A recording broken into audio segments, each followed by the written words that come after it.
Let's be honest here. Tataridamashi is going to end horribly. For Rika. Alright. Okay. Time to watch another episode to the fundraiser of Sakonia Phase 2. Okay, I told myself not to say that.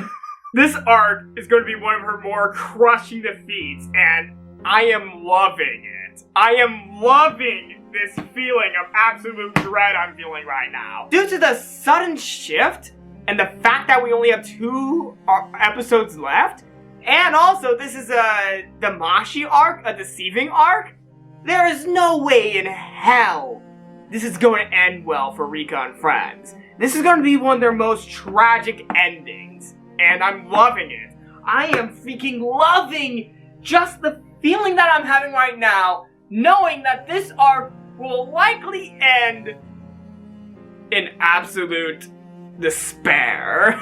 So in this episode, we had the dramatic shift from the storyline of Tataridamashi to the storyline of Minagoroshi. This arc does a dramatic shift, just as dramatic as Shion's sudden appearance in this episode. Okay, that's kind of out of nowhere. Okay, what? Also, why is she... when did she get here? And this episode, with the stuff they took from Minagoroshi, like the scenes that they adapted, they did it really well. Though, of course, this is still like a crash course of the events of Minagoroshi. And, because this is a crash course, I can only do one thing. I can only do one thing in response to this being a crash course. Recommend for you all to read the Minagoroshi manga. Yes.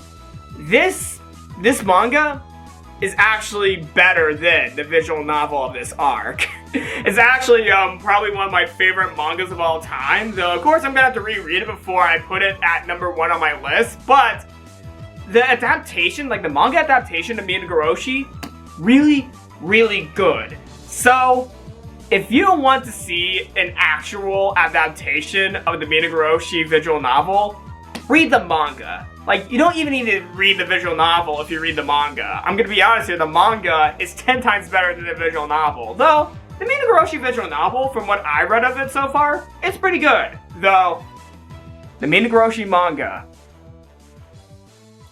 is amazing. I feel like the Tataridamashi is gonna end well. It's gonna end well. Mainly due to the fact that they are doomed for failure. Unless they speedrun saving Satoko, for which that's not going to be possible. Like, you cannot have them save Satoko in 2 episodes. You can, but I feel like just a sense of dread will be lost if they actually save Satoko. This arc's gonna end terribly already, so why even bother with them actually saving Satoko and then revealing the tragedy? Instead of doing all that, couldn't we, just see a all new tragic scenario, like a whole new scenario of tragedy? That's all I really think this arc should go. Just a new path of tragedy where they fail to save Satoko and they befall horrible fates. I do want to point out something that has been bugging me a little bit about their shift to Minagoroshi.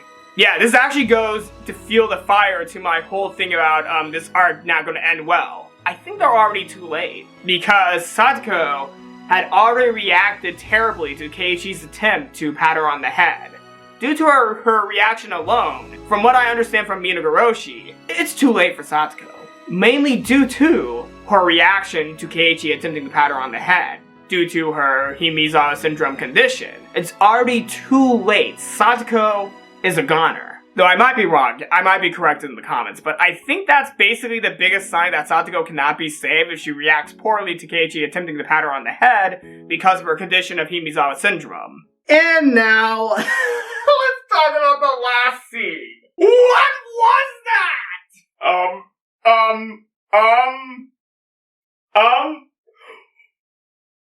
What was that? Wait, what? No! No! What was that? What was that? No! No! Oh God!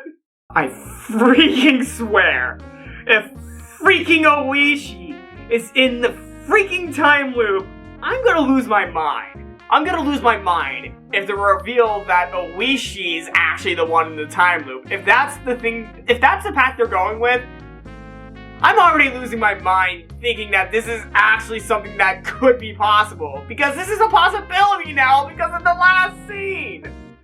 Maybe it has a different meaning that we're gonna learn in the next episode, but if it's not, well, Ooishi just might be our other person in the time loop.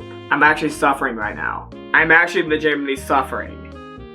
Ooishi might actually be the one in the time loop. And I don't like that. I really don't like that. But also I love it. But I just love feeling despair. So, I'm hating this, but also loving this. That makes me sound like a complete masochist.